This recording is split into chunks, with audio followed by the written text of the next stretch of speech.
Pinjaman 301. Memahami persyaratan pinjaman.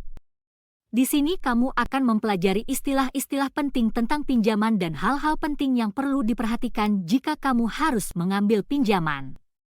Banyak orang yang terjebak dalam mengambil pinjaman yang buruk karena mereka tidak memahami persyaratannya. Kamu perlu bertanya pada diri sendiri beberapa pertanyaan. Berapa jumlah total yang harus saya lunasi? Kamu ingin meminjam $1.000 untuk membeli sepeda motor dan berencana untuk melunasinya dalam waktu 1 tahun. Kamu melakukan pembayaran sebesar $106,5 setiap bulan selama 1 tahun. Secara total kamu akan membayar $1.278. Biaya bunga adalah selisih antara total cicilan $1.278 dan jumlah yang kamu pinjam $1. Bunganya adalah $278. Jumlah ini sangat besar dibandingkan dengan $1.000 yang kamu pinjam. Banyak pemberi pinjaman akan mencoba memastikan kamu tidak menyadarinya dengan hanya memberitahumu tentang cicilan bulanan, yaitu $106,5. Selalu periksa jumlah total yang harus kamu lunasi dan bandingkan dengan jumlah awal yang kamu pinjam. Apakah layak untuk mengambil pinjaman atau sebaiknya menabung terlebih dahulu? Pertanyaan kedua yang harus kamu tanyakan pada diri sendiri adalah berapa cicilan bulanannya, dan apakah saya mampu membayarnya? Melunasi pinjamanmu secepat mungkin akan lebih baik, sehingga kamu dapat membayar bunga lebih sedikit. Namun, selalu pastikan untuk membuat anggaran dengan benar dan pastikan kamu mampu membayar cicilan bulananmu. Kamu harus tahu berapa banyak yang masih harus kamu bayar. Kamu dapat menanyakan kepada pemberi pinjaman berapa saldo pinjamanmu. Saldo pinjaman adalah jumlah uang yang masih harus kamu bayarkan. Untuk contoh sepeda motor, pada awal tahun, saldo kamu adalah $1.278. Jumlah total pembayaran termasuk pinjaman pokok dan biaya bunga. Pada akhir tahun, ketika kamu telah membayar kembali pinjamanmu dan biaya bunga, saldonya menjadi $0. Mengetahui saldo pinjamanmu akan memberikan kejelasan untuk anggaranmu. Pertanyaan lain yang perlu ditanyakan pada dirimu adalah berapa suku bunga, dan apakah itu legal? Banyak orang yang bingung tentang suku bunga. Pemberi pinjaman seringkali mencoba membuat suku bunga terlihat kecil dengan hanya memberitahukan suku bunga bulanan. Suku bunga bulanan adalah suku bunga tahunan dibagi 12 bulan. Dalam contoh sepeda motor yang kita bahas sebelumnya, bunganya adalah 48% dibagi 12 bulan, yang artinya 4%. Jangan tertipu dengan suku bunga bulanan yang kecil. Kalikan dengan 12 untuk mengetahui suku bunga tahunan.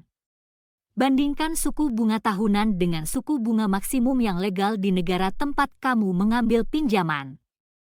Di Hong Kong dan Singapura, pinjaman dengan suku bunga tahunan di atas 48% adalah ilegal dan dianggap sebagai pemerasan.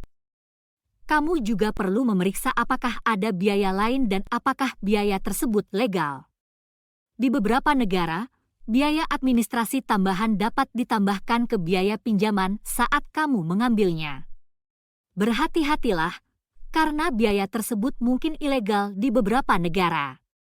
Untuk mengetahui suku bunga, termasuk semua biaya tambahan, kamu dapat menanyakan APR Annual Percentage Rate yang mengacu pada total biaya pinjaman kamu selama setahun.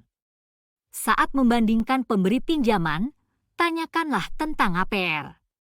Di beberapa negara, jika kamu gagal melunasi pinjaman tepat waktu, kamu harus membayar biaya penalti atau biaya keterlambatan pembayaran dan biaya tambahan bunga di luar bunga.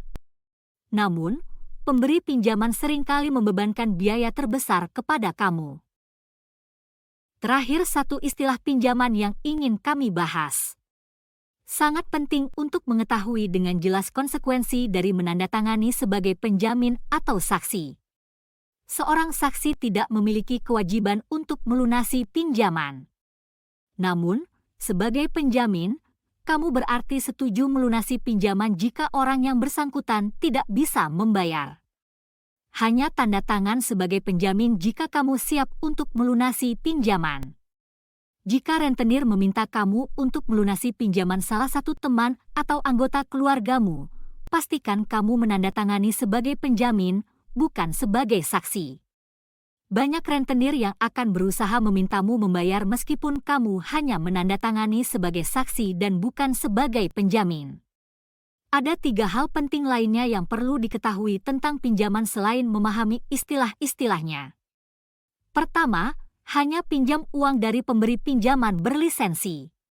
Meminjam dari perorangan secara online atau teman dari teman itu berbahaya. Mereka seringkali adalah lintah darat yang akan memberikan bunga yang sangat tinggi dan kebanyakannya ilegal. Mereka akan menerormu dan atasanmu jika tidak membayar tepat waktu. Kedua, ketahui hukum di negara tempat kamu bekerja. Sebagai contoh, di Singapura, ada batasan jumlah pinjaman yang dapat diambil oleh pekerja rumah tangga migran. Meminjam uang dari rentenir yang tidak berizin juga merupakan tindakan ilegal. Visa kamu bisa dibatalkan jika kamu tidak mengikuti peraturan. Terakhir, hindari pinjaman dengan suku bunga majemuk. Ada berbagai jenis suku bunga. Kami telah membahas suku bunga sederhana dalam contoh di atas. Suku bunga majemuk adalah ketika pembayaran bunga yang jatuh tempo tidak dibayarkan dan kemudian dimasukkan ke dalam pinjaman pokok yang akan terus bertambah, sehingga untuk melunasinya akan membutuhkan waktu lebih lama. Harap diperhatikan bahwa perhitungan di sini adalah estimasi karena terdapat pembulatan dalam perhitungan cicilan bulanan.